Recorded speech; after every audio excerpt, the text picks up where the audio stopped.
कि बुलडोजर तो शांति का प्रतीक बनने वाला है। और बिल्कुल बाबा की तरह मैं भी बोलता हूँ, ये भगवे का जलवा कायम है, कायम रहेगा। और कायदे में जो रहेगा वो फायदे में रहेगा। और माफिया मेरे जो भी हैं वो तो मिट्टी में मिलके ही रहेंगे। नागालैंड, त्रिपुरा और मेघालय में अपार यहां पर जीत के बाद अगर बात की जाए तो भारतीय जनता पार्टी के हेडक्वार्टर ऑफिस में इस समय जश्न का माहौल है। कुछ ही देर में प्रधानमंत्री नरेंद्र मोदी यहां पर पहुंचेंगे और इसी बीच भारतीय जनता पार्टी के जो तमाम कार्यकर्ता हैं, ना ही सिर्फ दिल्ली प्रदेश के बल्कि बाकी अन्य प्रदेशों से भी यहां पर पहुंचे हुए हैं। और हमारे साथ बात करने के लिए मौजूद हैं वीरेंद्र बिष्ट जी। सर, क्या कहेंगे, यहाँ पर भारतीय जनता पार्टी जो है वो त्रिपुरा में जीत गई है, नागालैंड में जीत गई है, मेघालय में भी एनपीपी के साथ सरकार बनने जा रही है।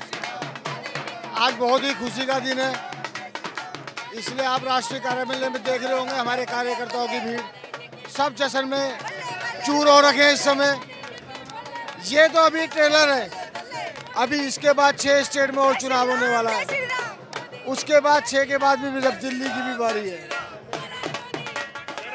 आपका जो पूरा अटायर है, योगी आदित्यनाथ जैसा आपका अटायर है, वो भी बिष्ट हैं, आप भी बिष्ट हैं।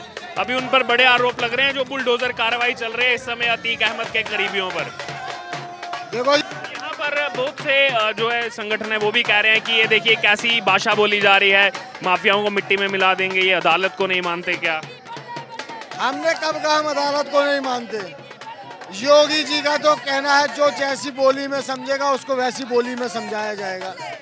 हम कायदे कानून के साथ चलने वाले हैं, सबको पकड़ा जा रहा है, लेकिन जो पुलिस के ऊपर गोली चलाएगा तो पुलिस हाथ पे हाथ रख के उस पर डंडा नहीं बजाएगी, पुलिस उस पर सीधा गोली ही चलाएगी। एनकाउंटर भी हो चुका है, एक एनकाउंटर हुआ तो आपको पता है उसने पहले गोली चलाई, एक हमारा पुलिसकर्मी घायल हुआ उसमें।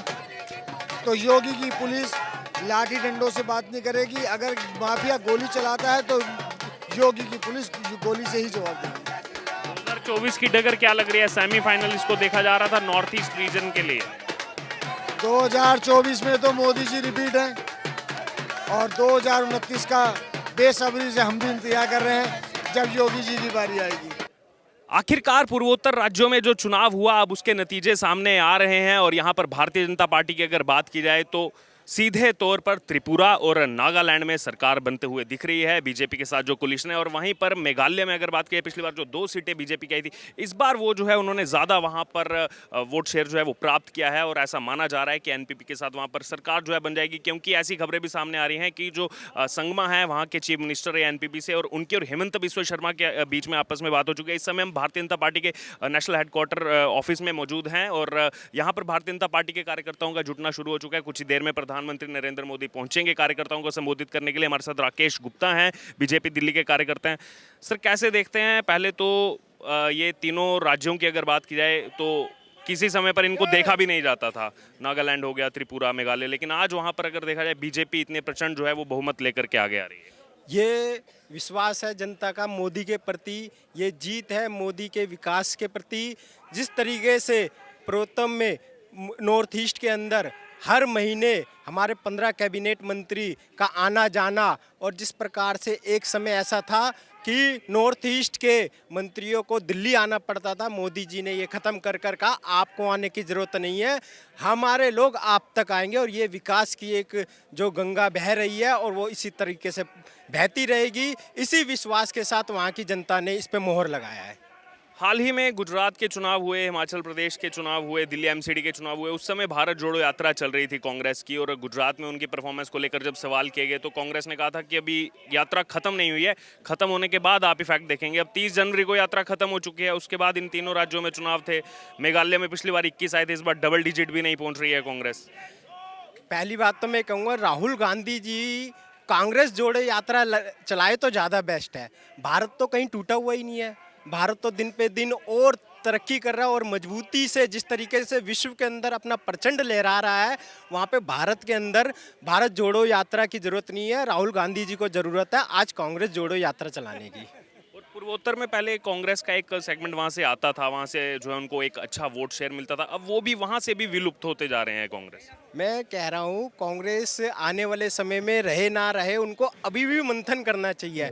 वो आज भी अपनी कमियों को ना देखकर वो मोदी जी को हराने में लगे हुए हैं, वो विकास की ओर नहीं देख रहे। अगर उनको अपना कहीं पे एजेंडा लाना है तो वो एजेंडा सिर्फ और एक ही है, मोदी जी को हराना। अगर वो बात करे विकास की तो जनता उनकी ओर देखे भी, पर उनका एक ही एजेंडा है, मोदी जी को किस तरीके से हराया जाए। अगर बात की तो 2024 से पहले इसको टेस्ट के रूप में देखा जा रहा था बीजेपी के लिए कि हिंदी बेल्ट के अलावा जो बाकी बेल्ट हैं, चाहे नॉर्थ ईस्ट, उसमें एक अहम जो है फैक्टर है, वहां से भी बीजेपी जो है इतना वोट गैदर करके ला रही है, कैसे देखते हैं इसको? देखो, मोदी जी का जिस तरीके से विकास की लहर पूरे देश के अंदर है, वो चाहे नॉर्थ ईस्ट हो चाहे साउथ हो, आने वाले समय में भारतीय जनता पार्टी लोकसभा के अंदर 2024 के अंदर 400 प्लस सीटों से साथ 2024 में सरकार बनाएगी। दोबारा से नरेंद्र मोदी जी की विकास की यात्रा 2024 से 2029 के लिए शुरू होगी।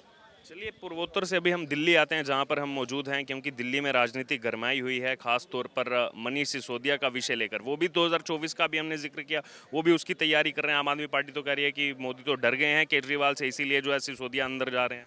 नहीं, मोदी जी क्यों डरेंगे भाई? आप शराब पे घोटाला करो, आप जनता का पैसों को आप गोवा के अंदर प्रचार में लगाओ, दिल्ली के अंदर 566 करोड़ रुपए आप बजट के अंदर सिर्फ प्रचार में लगाते हो और जनता के पैसों को आप घपन कर जाओ, वो कुछ नहीं। अगर आप पकड़े जाओ तो मोदी जी डर रहे हैं। अरे भैया, उसका हिसाब कौन देगा जो आप हजम करके बैठे हुए पैसा? तो कोर्ट क्यों नहीं जा रहा है? कोर्ट क्यों नहीं जा रहा है? अगर उनको ऐसी है, वो सीधा है, तो कोर्ट क्यों नहीं जाता है? दिल्ली में तो कोर्ट है, सुप्रीम कोर्ट भी है, हाई कोर्ट भी है, सब कोर्ट है। सुप्रीम कोर्ट गए थे, वहाँ खारिज कर दी उन्होंने आज। तो क्यों, तो अगर किसका गलती हुई? अगर अरविंद केजरीवाल जी के पक्ष में आ जाए तो सुप्रीम कोर्ट जिंदाबाद, अगर उनके पक्ष में ना आए तो सुप्रीम कोर्ट भी बिका हुआ है। ये ऐसी दोहरी बातें नहीं चलेगी। उनको एक तरफ डिसाइड करना पड़ेगा कि अपनी प्रचार भ्रष्टाचार की राजनीति छोड़ के दिल्ली की जनता के ऊपर उनको कार्य करना चाहिए। किसी को पकड़ा नहीं ना, आपको नहीं, मेरे को नहीं पकड़ा, किसी और को नहीं पकड़ा। प्रूफ है, जिसका पास प्रूफ है उसी को पकड़ेगा, और तो आम जनता को भी पकड़ेगा। नियम तो सबको एक ही है। That's it. लगातार यहाँ पर जो है जो जनता मौजूद है दिल्ली में, पूर्वोत्तर भारत की, खासतौर पर जहाँ चुनाव हुए, नागालैंड, त्रिपुरा, मेघालय, वहाँ के विद्यार्थी जो है वो अब बीजेपी हेडक्वार्टर पहुँच रहे हैं खुशियाँ मनाने के लिए। आपको बता दें, जितने कार्यकर्ता हैं उतनी आम जनता भी यहाँ पर मौजूद है। आइए इनसे बात करें। क्या नाम है आपका? मेरा नाम उत्तम है एंड बेसिकली मैं अगरतला से बिलोंग्स करता हूँ। त्रिपुरा में आज जो है बीजेपी ने एक इतिहास रच दिया, दोबारा से सरकार बनते आ रही है बीजेपी की। हाँ, बेसिकली ये होना था, क्योंकि 25 साल से जो है इवन मैं बहुत ही छोटा हूँ जब मैं दिल्ली 2017 में फर्स्ट टाइम आया था। जैसे कि इसमें त्रिपुरा में बीजेपी की आने की सबसे मेन जो वजह है सुनील देवदास सर। मैं तब से उनसे जुड़ा हुआ हूँ, क्योंकि त्रिपुरा में 25 साल से ब्राह्मण जो कि CPM कहा जाता है, उनकी आपकी जो है